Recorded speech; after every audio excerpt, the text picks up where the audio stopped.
Rough ఆడించేస్తాను. చెయ్యి చూశావా ఎంత రఫ్గా ఉందో? రఫ్ ఆడించేస్తాను.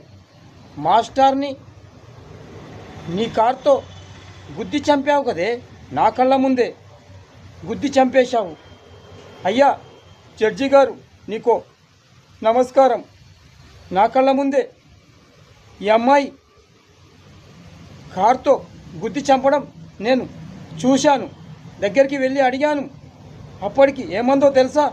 నేను మినిస్టర్ కూతుర్ని, నేను ఇలాంటి ఎన్నో చూశాను. ఇలాంటి వాళ్ళని చంపితే నన్ను ఎవరు ఏమీ చేయలేరు అని చెప్పింది జడ్జి గారు.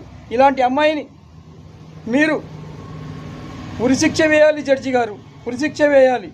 ఎందుకంటే ఇలాంటి అమ్మాయి మళ్ళీ వదిలిపెడితే ఎంతోమంది ప్రాణాలను తీసేస్తుంది. అందుకే మీరు ఉరిశిక్ష వేయండి.